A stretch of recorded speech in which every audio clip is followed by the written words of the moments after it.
બધા મિત્રોને અમારા જય શ્રી કૃષ્ણ, હર હર મહાદેવ। તમારા બધાનું અમે અમારી ચેનલ વ્રત કથા પંચાંગમાં હાર્દિક સ્વાગત કરીએ છીએ।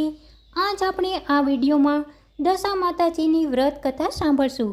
જો તમને અમારો આ વિડીયો પસંદ આવે તો અમારા વિડીયોને લાઈક કરી શેર કરી અમારી ચેનલને સબસ્ક્રાઈબ જરૂર કરતા રહેજો। દશા માતાજીની વ્રત કથા।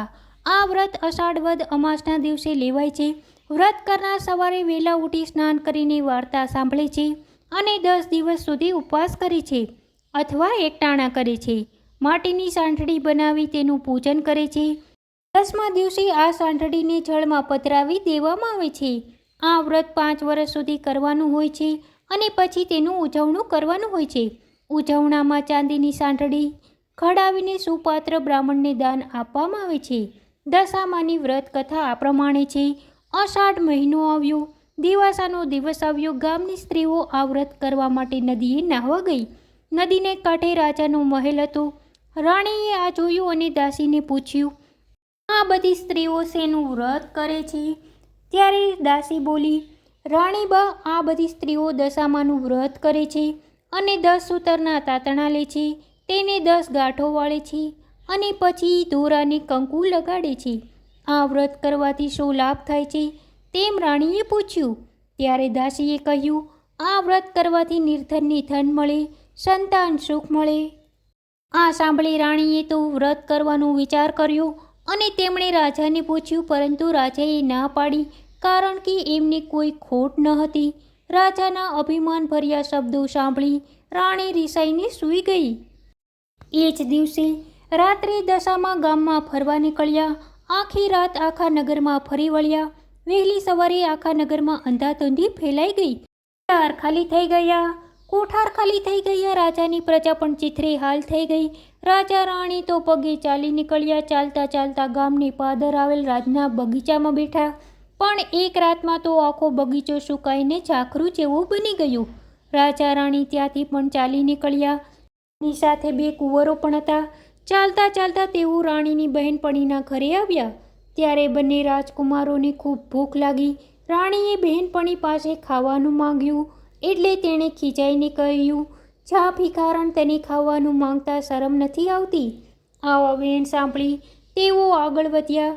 રસ્તામાં વાવ આવી। બંને કુંવરોને ખૂબ જ તરસ લાગી હતી એટલે તેઓ વાવમાં પાણી પીવા ગયા। ત્યાં દશામાએ તેમને વાવમાં ખેંચી લીધા। રાજા રાણી કલ્પાત કરતાં કરતાં આગળ વધવા લાગ્યા। રસ્તામાં રાજાની બહેનનું ગામ આવ્યું, ત્યાં તેઓ ગયા। ત્યાં એ પોતાની બહેનને સમાચાર મોકલાવ્યા। બહેનને લાગ્યું કે જરૂર ભાઈને કોઈ દુઃખ પડ્યું છે, નહીંતર હાથી ઘોડા કે રથ વગર તેઓ આવે નહીં। આમ વિચારીને બહેને સુખડી બનાવી અને માટલીમાં સુખડી તથા સોનાનું સાંકડું મૂકી પોતાના ભાઈને મોકલ્યું। ભાઈને માટલું મળ્યું અને માટલું ખોલીને જોયું તો સુખડીની જગ્યાએ કોલસા થઈ ગયા અને સાંકડાની જગ્યાએ સાપ થઈ ગયો।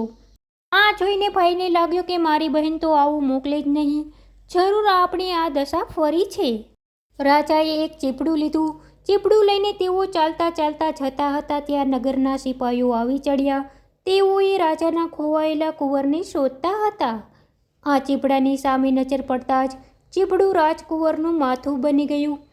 આથી સિપાહીઓને લાગ્યું કે આ લોકોએ જ રાજાના કુંવરને મારી નાખ્યો છે, એટલે તેમને પકડીને કેદખાનામાં લઈ ગયા અને તેમને પૂરી દીધા। એવામાં અષાઢ મહિનો આવ્યો અને દિવાસાનો દિવસ આવ્યો એટલે રાણીએ વિચાર્યું કે દશામાનું અપમાન કર્યું છે એટલે આપણી આવી દશા થઈ છે। એ રાણીએ કારાવાસમાં દશામાનું વ્રત કર્યું અને નકોરડા ઉપવાસ કર્યા। 10મે દિવસે માટીની સાંઠળીની પૂજા કરી।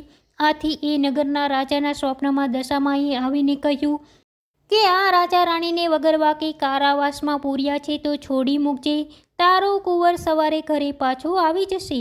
અને ખરેખર એમ બન્યું। રાજા અને રાણીને કારાવાસમાંથી તે રાજાએ છોડી મૂક્યા। ચાલતા ચાલતા તેઓ પાછા આવ્યા અને પોતાની બહેનના નગરમાં આવ્યા। ત્યાં આવીને માટલીમાં જોયું તો ખાવા જેવી સુખડી બની ગઈ હતી અને સાપ હતો તે તો સોનાનું સાંકડું બની ગયું। સુખડી અને પેલું સાંકડું લઈને તેઓ વાવ પાસે આવ્યા। ત્યાં દશામાં તેના બંને કુંવરને લઈને એમની રાહ જોતા ઊભા હતા। રાજા રાણી આવ્યા એટલે તેમણે તેમના કુંવરને સોંપી દીધા અને કહ્યું, હવે તમારી વળતી દશા થઈ છે તો તમે વ્રતનો મહિમા સમજો અને રાજ્ય સંભાળી લો. રાજા રાણી પોતાના રાજ્યમાં પાછા આવી ગયા. રાજ્યમાં હતું તેવું સુખ પાછું આવી ગયું. રાજાએ રાણીને વ્રત પૂરું કરવાનું કહ્યું અને વ્રત પૂરું કરીને તેમણે વ્રતનું ઉજવણું કર્યું. જય દશામાં તમે જેવા રાજા અને રાણીને ફળ્યા તેવા સૌને ફળજો. દશા માતાજીનો જય. મિત્રો, હવે આપણે દશામાની આરતી સાંભળશું. હું તો આરતી ઉતારું રે દ્વારે દીનદયાળી દશામાની, દીનદયાળી દશામાની, કરુણામાની દશામાની. આદિ વ્યાધિ ઉપાધિમાં ટાળો, દીન દુખિયાને ખોળે બેસાડો. દુખિયા સુખિયા સૌ આવે પારી, દીનદયાળી દશામાની હું આરતી ઉતારું. વ્રત કરી માં નિવેદ ધરાવું, આંગણીએ ફૂલડા વેરાવું. રમતા મૂકીએ સાંઢળી દ્વારે, દીનદયાળી દશામાની આરતી ઉતારું. 10 દોરે 10 ગાંઠો વાળું, ગાંઠ ઉપર કુમકુમના ચાંદલા ફાળું. અરજી કરીએ માં આંસુ તારે, દીનદયાળી દશામાની હું આરતી ઉતારું. ભૂલ કરીએ તો માં માફ કરજો, દિન જાણી દુખડા હરજો. માં વંદન કરીએ વારે વારે, દીનદયાળી દશામાની હું આરતી ઉતારું. હું તો આરતી ઉતારું રે દીનદયાળી દશામાની આરતી ઉતારું. તો દશા માતાજીનો જય. મિત્રો, હવે આપણે દશામાનો થાળ બોલીશું. 7 દિવસના 7 ભોજન જલ્દી જમવા આવજો. દ્વારકાથી દશામાં તમે જલ્દી જમવા આવજો. નહીં આવો તો અમે રીસાઈ જાશું, જલ્દી જમવા આવજો.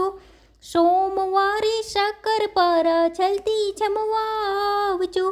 મંગળવારે મગ પૂરી જલ્દી જમવા આવજો. બુધવારે બરફી પેંડા જલ્દી જમવા આવજો. ગુરુવારે ગુલાબ જાંબુ જલ્દી જમવા આવજો. શુક્રવારે સૂતર ફેણી જલ્દી જમવા આવજો.